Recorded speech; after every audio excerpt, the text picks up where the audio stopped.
दोस्तों, अगर आप लोग हमारे इस चैनल पर पहली बार आए हैं और अभी तक हमारे चैनल को सब्सक्राइब नहीं किया है तो प्लीज़ हमारे इस चैनल को सब्सक्राइब ज़रूर कर लें, क्योंकि इस कहानी का एक चैप्टर आपको यहीं पर सुनने को मिलेगा। तो अगर आप लोग नहीं चाहते हैं कि आप लोगों से कहानी का कोई भी चैप्टर छूटे तो प्लीज़ चैनल को सब्सक्राइब ज़रूर कर लीजिएगा और बाजू में बनी बेल आइकन को ऑल पर ज़रूर सेलेक्ट कर दीजिएगा, ताकि जब भी मैं अपनी वीडियो डालूं तो उसका नोटिफिकेशन आपकी मोबाइल स्क्रीन पर तुरंत शो हो जाए और आप कहानी को पढ़ और सुन सकें। चलिए इस कहानी को आगे शुरू करते हैं। तुम भी ना स्टीव किसी काम की नहीं रह गए। बेमतलब का छिछियापा मचाना ज़रूरी था जब काम शांति से भी हो सकता था। तो अब बताओ भला, मुझे इस बुढ़े के खून को अपने साथ मुंबई लेकर जाना होगा। अगस्ता की बातें खत्म होने के साथ साथ ज़मीन पर पड़े यशवर्धन का भी छटपटाता हुआ शरीर अब शांत हो चुका था। पिछली रात की इस घटना को सोचते हुए मानो एक बार फिर से अगस्त्या और शिव के साथ दिल्ली पहुंच चुका था, जहां पहले से ही यशवर्धन ठाकरे के बेटे अमर सुमित के साथ साथ रेशमा ठाकरे अपनी नम आँखों के साथ काफ़ी दुखी नजर आ रहे थे। एक बार फिर से मानव अगस्त्या और स्टीव के साथ दिल्ली यशवर्धन ठाकरे के जनाजे में पहुंच चुका था, जहां पहले से ही अमर सुमित के साथ ही रेशमा ठाकरे भी एक तरफ बैठी हुई लेकिन काफ़ी दुखी नजर आ रही थी। दूसरी तरफ गैंग के बाकी लीडर्स भी मौजूद खड़े थे, जिनके पास ही मानव भी अपने भाई के साथ खड़ा हो गया था। तभी अचानक से रेशमा ठाकरे की 24 साल की बेटी लीजा, जो मानव की सीने से लिपटते हुए सिसक पड़ी थी।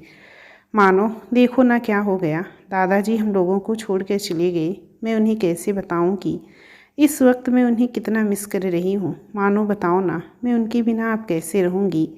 इस तरह लीजा को सिसकते हुए देख मानो के दोनों हाथ अभी भी अपनी पॉकेट के अंदर ही थे। शरीर किसी खंभे की तरह सीधा खड़ा था, जिससे लीजा की बातें उसके कानों तक तो जा रही थी, लेकिन उसके ऊपर कोई फर्क नज़र नहीं आ रहा था। तो वहीं वहाँ मौजूद बाकी गैंग लीडर्स थोड़े हैरान नज़र आ रहे थे। अगस्त्या भी अपनी आंखों को छोटी करते हुए एक टक लीजा को ही घूर रहा था, लेकिन तभी कुछ सोचते हुए उसके चेहरे पर एक तिरछी मुस्कान थी, जिसके साथ ही उसने खुद से दूर खड़े स्टीव को अपने फ़ोन से मैसेज टाइप करते हुए कुछ सेंड किया था, जहाँ सामने खड़ा स्टीव उस मैसेज को पढ़ते ही अपनी गर्दन नाम ही हिला दी थी, जैसे वो अगस्त्या के दिए हुए काम को करने से इनकार कर रहा हो। लेकिन वहीं अगस्त्या, जो इस बार स्टीव को हल्का घूरते हुए साथ ही अपनी उंगलियों को अपनी गर्दन पर फेर दिया था, जिसका मतलब था कि अगर स्टीव अगस्त्या की बात नहीं मानता है तो वो मौका देखते ही उसकी धड़ से उसकी गर्दन भी अलग कर सकता है। जहाँ कुछ देर तक ना नुकर के बाद स्टीव एक लंबी सांस बाहर की तरफ छोड़ते हुए अपनी गर्दन झुका ली थी, जिसका मतलब साफ था कि वो अगस्त्या की बातों को मानने के लिए तैयार हो चुका है। तो वहीं इसका इशारा समझते हुए अब तक अगस्त्या के चेहरे की तिरछी मुस्कान लौट आई थी। ही चालबाज औरत, एक धमाकेदार सरप्राइज के लिए तैयार हो जाओ, क्योंकि बहुत जल्दी ही तुम्हारे ऊपर धमाका होने वाला है। अगस्त्या से पंगा लिया था ना, अब अगस्त्या बताता है कि वो चीज़ क्या है। हाँ, लेकिन तभी वहाँ मौजूद सभी का ध्यान एक चॉपर ने अपनी तरफ खींच लिया था, जो उसने से थोड़ी ही दूरी पर लैंड किया गया था। लेकिन उसमें से उतरते रणविजय सिट्टी को देख एक तरफ शोक मनाते हुए बैठे अमर सुमित और रेशमा के चेहरे पर हैरानी थी। तभी रणविजय सिट्टी को देख रेशमा पास ही बैठे अमर के कानों में फुसफुसाते हुए कहा, कल तक तो वो सलोनी खामखा डर रही थी और खुद हमें भी डरा रही थी कि यशवर्धन ठाकरे को बचाने आए वो दोनों इंसान में से एक मानव सिट्टी था। लेकिन आज इस मानव सिट्टी को देखकर कहीं से भी ऐसा नहीं लग रहा है कि पिछली रात ये हमारे सामने मौजूद भी था। अगर होता तो शायद। भाभी जी थोड़ा धीरे बोलिए, दीवारों के भी कान होते हैं। लेकिन आपकी बात में दम है कि पिताजी का ये वफादार कुत्ता अगर वहाँ होता तो आज पिताजी स्वर्गवासी ना हुए होते। लेकिन ये सोचने वाली बात है कि वो दोनों नकाबपोश तो उन्हें बचाने आए थे, फिर पिताजी स्वर्गवासी कैसे हो गए। जवाब में अमर ने कहा, हो सकता है कि सलोनी के आदमियों को ख़त्म करने में ही उन्हें देरी हो गई हो और इतने में ही पिताजी के प्राण उड़ गए हों। वैसे देखा जाए तो होने को कुछ भी हो सकता है। क्या पता उन दोनों ने खुद ही पिताजी को स्वर्गवासी बना दिया हो। अमर की बातों को सुन उसका जवाब देते हुए रेशमा ठाकरे ने कहा। साथ ही वो अपनी बातों को जारी रखते हुए आगे बोली, ये सब बातें हम बाद में सोचते हैं, लेकिन मुझे इस रणविजय को देखकर कुछ अच्छे संकेत नहीं मालूम हो रहे हैं। अगर इसे श्रद्धांजलि ही देना था तो अपने भाइयों के साथ आता। इस तरह से लाव लश्कर से आने का मतलब तो मुझे कुछ और ही लग रहा है। रेशमा ठाकरे की इस बातों को सुन इस बार सुमित ने भी उसकी बातों में हामी भरते हुए कहा, आपकी बात बिल्कुल सही है भाभी जी। इस रणविजय से मुझे सबसे ज़्यादा चिढ़ है। अगर मुझे कभी इन सिट्ठी ब्रदर्स को मारने का मौका मिला तो मैं सबसे पहले इस रणविजय को ही मारूंगा।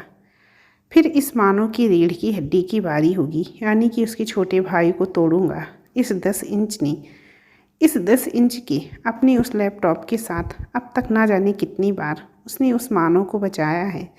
फिर अरे बस बस छोटे, इतना गुस्सा सेहत के लिए ठीक नहीं है, लेकिन चिंता मत करो, जल्दी ही तुम्हारे ये सपने पूरे भी होंगे। बस ये रणविजय सिट्ठी क्या करने आया है इसके मंसूबों का पता चल जाए।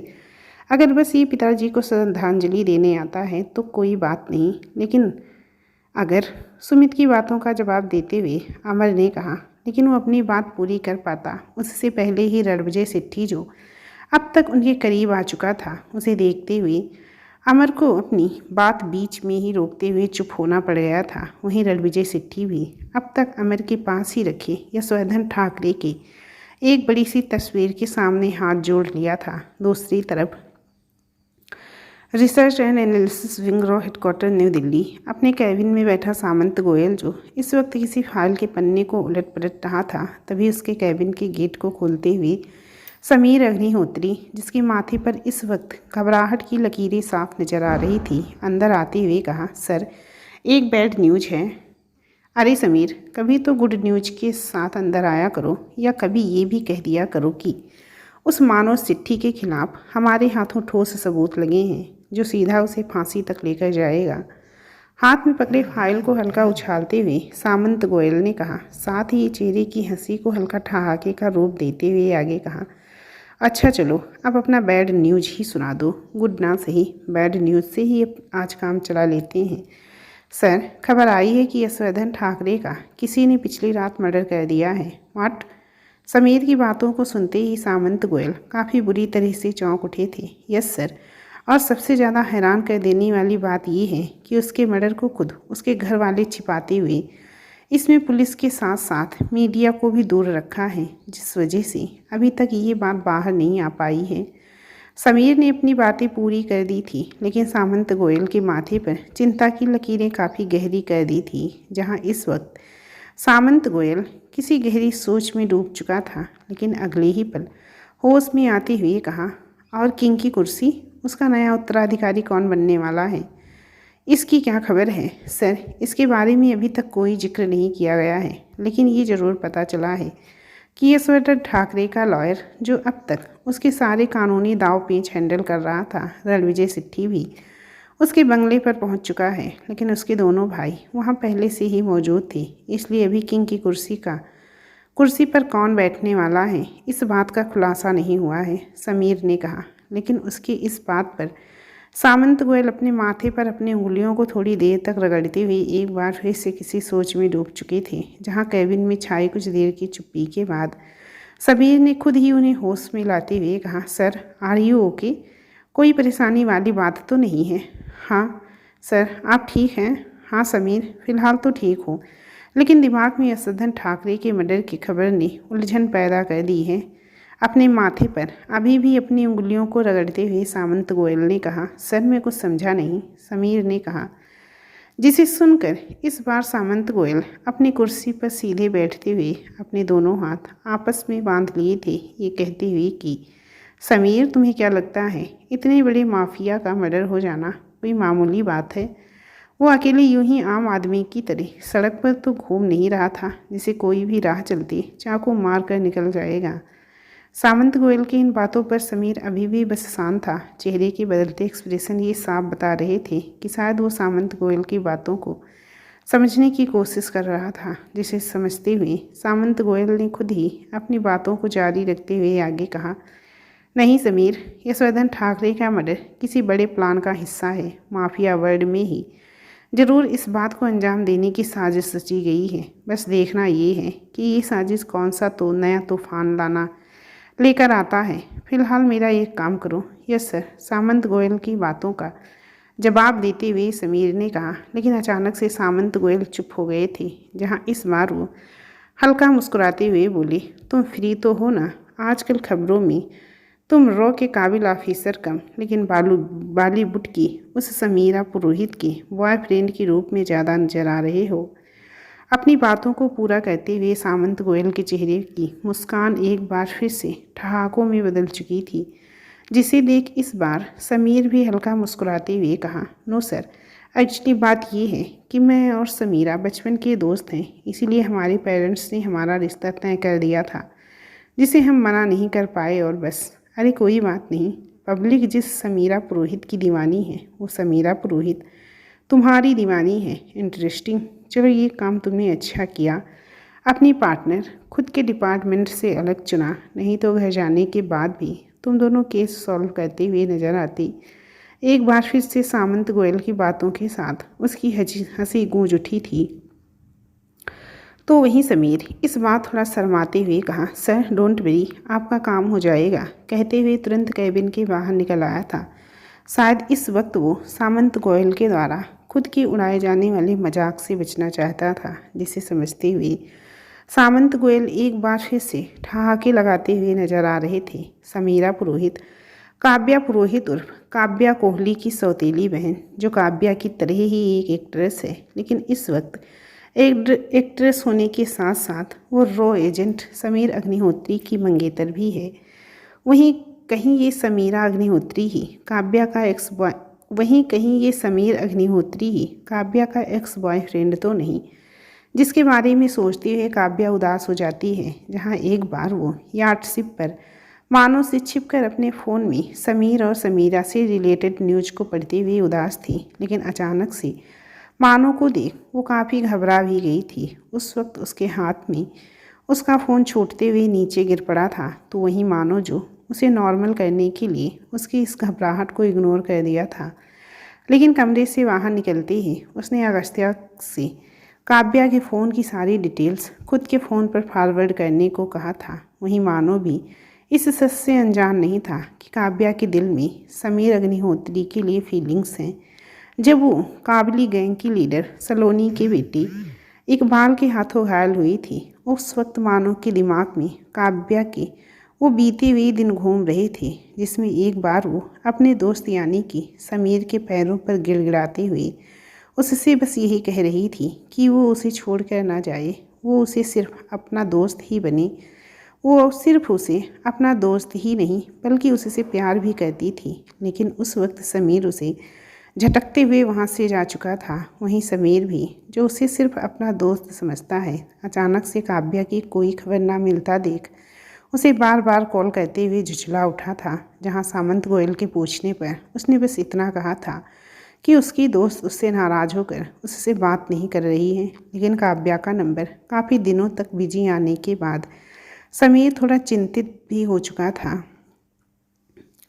यशवर्धन ठाकरे के जनाजे में रणविजय सिट्ठी को देख अमर, सुमित व रेशमा ठाकरे के चेहरे पर हल्के घबराहट के भाव थे, तो वहीं रणविजय, जो उन्हें इस तरह से घबराया हुआ देख मन ही मन ठहाके लगाते हुए नजर आ रहा था, जिसके भाव उसके चेहरे पर साफ झलक रहा था। लेकिन वो उनके पास जाकर इशारों में ही खुद के लिए एक कुर्सी मंगवाई, जो बाकी मौजूद गैंग लीडर्स के सामने ही रखते हुए उस पर बैठ गया था, जिसकी इस हरकत पर बाकी लीडर्स थोड़े हैरान नजर आ रहे थे। वहीं सामने ही खड़ा मानो काफ़ी सीरियस था, तो उसके बगल में खड़ा अगस्त्या, जिसके चेहरे पर हल्की मुस्कान थी। साथ ही मानो के कंधे से अपने कंधे को टकराते हुए उसने काफ़ी धीमी आवाज़ में कहा, कांग्रेचुलेसन सेकंड ब्रदर, अब सिर्फ मुंबई का पश्चिमी तट ही नहीं, कनाडा से लेकर विशाखापट्टनम भी आपका हुआ।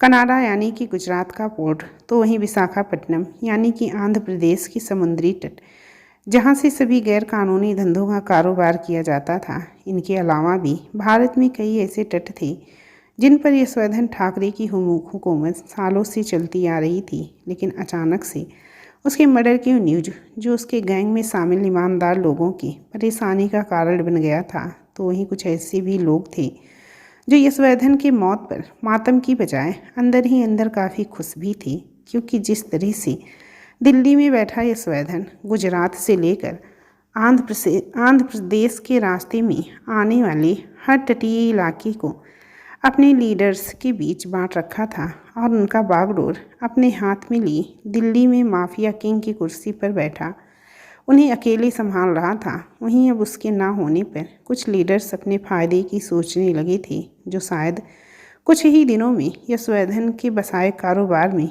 फूट पड़ने जैसा काम होना शुरू हो जाता। लेकिन अचानक से रणविजय सेट्टी को सामने बैठा देख उन्हें कुछ खटकने लगा था, जैसे थोड़ी देर पहले ही बने उनके सभी मंसूबों पर रणविजय अब पानी फेरने वाला हो। वहीं यशोधन की मौत और अब रणविजय की मौजूदगी ने सबके दिमाग में एक सवाल पैदा कर दिया था, माफिया किंग की कुर्सी का अगला उत्तराधिकारी कौन होगा, जिसे सोचते हुए सभी बड़े हैरान थे। वहीं एक तरफ खड़े अमर, सुमित और रेशमा ठाकरे थोड़ी चिंतित नजर आ रहे थे, जिसकी वजह से उनके माथे पर पसीने की बूंदें साफ नजर आने लगी थी। पिछली रात वो अपनी इसी चिंता व घबराहट को कम करने के लिए ही तो यशोधन के पास गए थे, क्योंकि उन्हें लगता था कि उनके पिताजी यानी कि यशोधन ठाकरे ने माफिया किंग की कुर्सी का अगला उत्तराधिकारी मानो सेट्टी को चुना है, जिसे वो हर हाल में बदलना चाहते हैं। और शायद इसमें वो कामयाब भी होते, लेकिन तब तक दो नकाबपोशों ने बीच में आकर उनके सभी इरादों पर पानी फेर दिया था, जिस वजह से इस वक्त उनकी चिंता, चेहरे पर घबराहट के भाव बरकरार थे। लेकिन उस भीड़ में सेट्टी ब्रदर जहां मानो सेट्टी काफ़ी सख्त नज़र आ रहा था, तो वहीं अगस्त्या के चेहरे पर तिरछी मुस्कान थी। यहाँ तक कि मानो के बगल में उसकी बाजुओं को पकड़े खड़ी रेशमा ठाकरे की 24 वर्षीय बेटी लीजा भी मानो की बाजुओं को हल्का झकझोरते हुए बोली, मानो यहाँ क्या होने जा रहा है? मुझे काफ़ी डर लग रहा है। लीजा, फिलहाल यहाँ क्या होने जा रहा है ये तो नहीं मालूम, लेकिन इतना ज़रूर मालूम है कि इस वक्त तुमने एक बारूद को पकड़ रखा है। ऐसे में तुम्हारा डरना थोड़ा जायज़ है। चेहरे पर एक व्यंग्यात्मक मुस्कान लिए अगस्त्या ने लीजा की बातों का जवाब दिया। जहाँ उसकी बातों को सुन लीजा ने अपने मुँह सिकोड़ लिए थे, तो वहीं मानो अपनी भौहों को सिकोड़े अगस्त्या की तरफ घूरने लगा था, जिसके जवाब में अगस्त्या इस बार एक तिरछी हंसी के साथ आगे कहा, सेकंड ब्रो, इस लुक्स को बचाकर रखो, क्योंकि मौसम विभाग ने अभी अभी चेतावनी दी है कि मुंबई में एक ज्वालामुखी फटने की कगार पर है। शायद उस वक्त आपका ये डराने वाला लुक काम आएगा। अगस्त्या ने अपनी बातों को पूरा किया ही था कि तभी रणविजय के कहने पर वहाँ मौजूद सर्वेंट्स ने बाकियों के लिए भी चेयर लाकर रख दिया था, जिसे देख बाकी सभी काफ़ी सोच में डूब चुके थे कि आखिरकार ये रणविजय सेट्टी करने क्या वाला है। वहीं अब तक अमर, जो अपनी सोच को अंदर दबा नहीं पाया था, रणविजय की तरफ ही बढ़ते हुए कहा, वकील साहब, क्या यहाँ कोई कचहरी लगने वाली है जो आप किसी जज की तरह अलग कुर्सी पर विराजमान हैं? वहीं बाकियों के लिए आपके सामने दूसरी कुर्सी रखी गई है। इस वक्त अमर अपनी बातों में रणविजय का उपहास उड़ाना चाहता था, जिस वजह से अपनी बातों को पूरा करते वक्त उसके चेहरे पर एक व्यंग्यात्मक मुस्कान थी। लेकिन वो इसमें कामयाब हो पाता उससे पहले ही रणविजय अपना एक पैर दूसरे पैर के ऊपर चढ़ाते हुए कहा, जी ऐसा ही कुछ समझ लीजिए, क्योंकि आपके पिताजी का मैं पर्सनल लॉयर था। इसीलिए जाने से पहले उन्होंने एक बिल बनवाया था, जिसे आज मैं पढ़ने वाला हूँ। क्या? इस वक्त रणविजय की बातों को सुन अमर के चेहरे की मुस्कान पूरी तरह से गायब हो चुकी थी। वहीं रेशमा, जो रणविजय की बातों से थोड़ी एक्साइटेड नजर आ रही थी, अपने कदमों को रणविजय की तरफ ही बढ़ाते हुए बोली, कैसा बिल? पिताजी ने कोई बिल बनवाया है? जी मैम, आपके ससुर जी यानी कि मिस्टर ठाकरे ने बनवाया है, जिसमें वो अपनी फैमिली के नाम कुछ वसीयत छोड़ कर गए हैं। जिन्हें? और माफिया किंग की कुर्सी वो किसके नाम छोड़ कर गए हैं? रणविजय की बातों को बीच में काटते हुए रेशमा एक बार फिर से बोल उठी थी, जहां जवाब में इस बार रणविजय हल्का मुस्कुराते हुए कहा, आई थिंक आपको पहले अपनी कुर्सी संभाल लेनी चाहिए, ताकि मैं भी आराम से बिल को पढ़ सकूं। रणविजय का इतना कहना था कि रेशमा के साथ साथ बाकी सभी अपने पास ही रखी कुर्सी पर बैठ चुके थे, जिनमें मानव सिट्टी और अगस्त्या भी था, जिन्हें देख रणविजय ने भी अपनी एक बंद फाइल खोल ली थी, जिसमें अमर और सुमित के साथ साथ यशवर्धन ठाकरे के अपनी बड़ी बहू रेशमा ठाकरे के नाम भी वसीयत तैयार करवाई थी, जहां उन्होंने अपने संपत्ति के कुछ हिस्सों को उनके भी नाम किया था, जिसे रणविजय काफ़ी आराम से पढ़ते जा रहा था, जैसे उसे किसी बात की कोई जल्दबाजी ना हो। वो पूरे इत्मीनान के साथ हर एक शब्द पर काफ़ी जोर दे रहा था, लेकिन उसकी इस हरकत पर रेशमा ठाकरे झुंझला उठी थी, जैसे उन्हें इस वक्त ये जानना ज़्यादा ज़रूरी नहीं था कि यशवर्धन ठाकरे ने उनके हिस्से में अपनी कितनी प्रॉपर्टी की है, बल्कि ये जानना चाहती थी कि यशवर्धन ठाकरे ने माफिया किंग की कुर्सी किसके नाम की है। जिस पर वो अपनी जगह पर ही खड़े होते हुए बोली, वकील साहब, ये बातें तो हम बाद में भी कर लेंगे। इस तरह हमारी प्रॉपर्टी की सबके बीच नीलामी तो मत कीजिए। ये हमारा पारिवारिक मामला है, हम निपटा लेंगे। फिलहाल हमें ये बताइए कि पिताजी के बाद अब माफिया किंग की कुर्सी पर कौन बैठने वाला है। रेशमा के चेहरे पर झुंझलाहट साफ नजर आ रही थी, जिसके साथ ही इस वक्त अमर और सुमित भी खड़े हो चुके थे। जहां वो भी थोड़े नाखुश नजर आ रहे थे, वैसे वो भी रेशमा की तरह ही फिलहाल ये जानने में इंटरेस्टेड थे कि यशवर्धन के बाद माफिया किंग की कुर्सी पर कौन बैठने वाला है। वहीं अब तक रेशमा की बातों को सुनते ही वहां मौजूद बाकी की भी नज़रें रणविजय की तरफ घूम गई थी, जैसे वो भी जानना चाह रहे हों कि आखिर वो कौन शख्स है जिसके अंडर में उन्हें काम करना होगा। यशवर्धन ठाकरे की जगह उनका किंग कहलाएगा।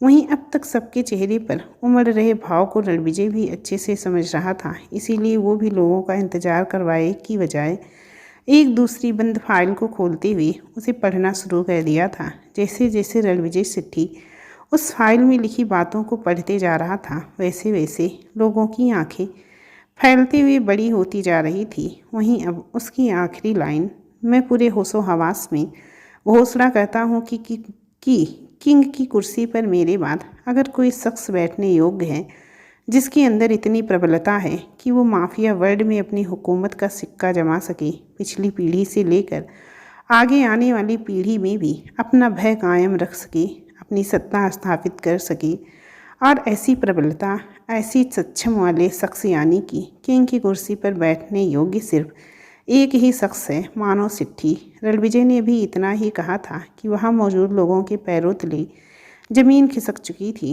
जैसे इस वक्त उन्हें अपने कानों पर यकीन पाना मुश्किल हो रहा था कि रणविजय ने अभी अभी जो कहा है उसे उन्होंने सही सुना है। कुछ के चेहरे पर गुस्से की लकीरें उभर आई थी, जिसमें पहले नंबर पर यशवर्धन ठाकरे के दोनों बेटे और बहू थे, तो वहीं कुछ जिन्हें मानव सिट्टी पसंद नहीं था, वो भी इस बात से तिलमिला उठे थे। कुछ अभी भी हैरान थे, लेकिन मुस्कुराहट किसी के चेहरे पर नहीं थी। यहाँ तक कि मानव भी इस वक्त काफ़ी सीरियस नज़र आ रहा था, चेहरे पर बरकरार सोने के भाव, जो हर देखने वाले को कंफ्यूज कर रहा था कि खुद को माफिया किंग की कुर्सी पर बैठता हुआ देख मानो इस वक्त क्या सोच रहा है। वहीं जहां अभी रणविजय ने किंग की कुर्सी के नए उत्तराधिकारी का नाम सबके बीच अनाउंस किया ही था कि दूसरी तरफ ये बात अंदर ही अंदर किसी जंगल में लगी आग की तरह फैल गई थी। दिल्ली में बैठे रो के काबिल ऑफिसर सामंत गोयल भी इस खबर से अछूते नहीं थे। उनके साथ साथ उनके सामने खड़ा समीर अग्निहोत्री भी इस वक्त काफ़ी चिंतित नजर आ रहा था। वहीं सामंत गोयल अपनी कुर्सी पर बैठे अपने हाथों से अपने सिर को दबाए हुए नजर आ रहे थे, जिन्हें एक लंबे समय तक शांत देख इस बार समीर ही पहल करते हुए कहा, सर, यशवर्धन ठाकरे तक ठीक था, लेकिन ये मानव सिट्टी हमारे लिए तो खतरा बनने वाला है सर। जब हम पहले एक साधारण से माफिया मानव सिट्टी को पकड़ नहीं पाए थे, तो अब तो एक माफिया वर्ल्ड का किंग बन चुका है। ऐसे में मैं उसे पकड़ना तो दूर, अब उसे छू भी नहीं पाएंगी। इतनी जल्दी निराश नहीं होते समीर। अगर ऊपर वाला एक रास्ता बंद करता है तो दूसरा भी खोलने के लिए तैयार बैठा रहता है। साहिल की बातों का जवाब देते हुए सामंत गोयल ने आगे कहा, फिलहाल शिवानी से कांटेक्ट करो, उसे मानो सिट्टी की इज किंग की कुर्सी वाली न्यूज़ फॉरवर्ड करो, और हाँ, तुम भी मुंबई जाने की तैयारी करो सर। लेकिन मैं यस साहिल, मुझे लगता है कि मानो चिट्ठी पर अब शिकंजा कसने के लिए उसके करीब जाना होगा, उसके करीबियों को जानना होगा। शायद इस तरह से हमें उसकी किसी कमजोरी का पता चल जाए और हमारा काम आसान हो जाए, सामंत गोयल ने कहा। जिनकी बातों का खबर देते हुए समीर ने कहा, I got it sir, and don't worry, मैं जल्दी ही मुंबई जाने की तैयारी करता हूँ। जहाँ अपनी बातों को पूरा करते हुए साहिल तुरंत कैबिन से बाहर निकल गया था।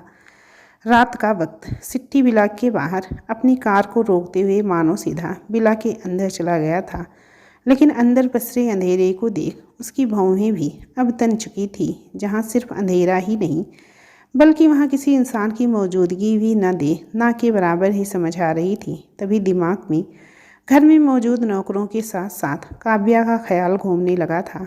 तभी उसे ये भी ध्यान आया कि इस वक्त विला के सभी नौकर उनके बनाए सर्वेंट क्वार्टर में होंगे।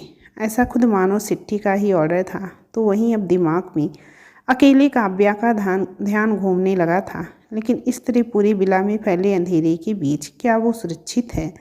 क्योंकि पिछली रात की ही घटना है जब यशवर्धन के कहने पर उसका आदमी विला के अंदर घुसते हुए काव्या पर अटैक करने वाला था। लेकिन उस वक्त मानो ने आकर बचा लिया था। कहीं आज फिर से वो किसी मुसीबत में ना हो। दिमाग में ये विचार आते ही मानो जो अंधेरे में ही अपनी विला के अंदर काफ़ी धड़ल्ले से आगे बढ़ रहा था, जहाँ इस वक्त वो सीढ़ियों से ऊपर की तरफ बढ़ते हुए शायद काव्या के कमरे की तरफ बढ़ा ही था कि तभी उसका फ़ोन एक बीप की आवाज़ के साथ बज उठा था, जिस कारण से उसके कदम भी सीढ़ियों के बीच रास्ते में ही अटक गए थे। फ़ोन की स्क्रीन पर एक मैसेज का नोटिफिकेशन फ्लैश हो रहा था जो खुद अगस्त्या ने भेजा था। वही मैसेज ओपन करने पर अगस्त्या ने मानो को किसी कोड लैंग्वेज में वार्निंग दी थी। शायद उसे किसी खतरे के आने से पहले की चेतावनी दी थी।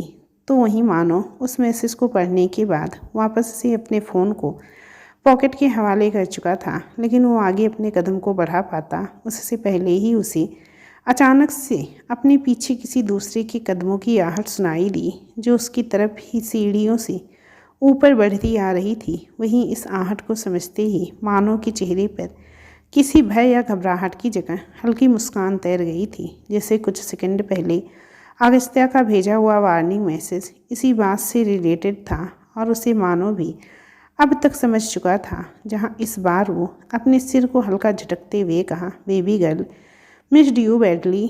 जहाँ अभी मानो ने इतना कहा ही था कि विला में हल्की रोशनी फैल गई थी, जिसके साथ ही उसके सीने को किसी ने पीछे से जकड़ते हुए उसकी पीठ पर अपने सिर रख दिए थे। दोस्तों, आज की इस स्टोरी का एंड यहीं पर कहती हूँ। इसके आगे की स्टोरी आपको हमारे दूसरे चैनल पर सुनने को मिलेगी, तो प्लीज़ हमारे दोनों चैनल पर एक्टिव रहिए। चलिए फिर मिलती हूँ इस कहानी के अगले चैप्टर के साथ। अभी तक आप लोगों ने हमारे इस चैनल को सब्सक्राइब नहीं किया है तो मेरी आपसे प्रार्थना है कि आप लोग हमारे चैनल को सब्सक्राइब ज़रूर कर लें। भाई, बड़ा दुख होता है घर में मेरी रिकॉर्डिंग करना, पसीने से एकदम तरबतर हो जाती हूँ। तो प्लीज़ मेरी मेहनत को थोड़ा हवा दीजिए, जो है मेरे चैनल को सब्सक्राइब करके। चलिए फिर मिलती हूँ इस कहानी के अगले चैप्टर के साथ। तब तक के लिए आप सबसे मेरा नमस्कार।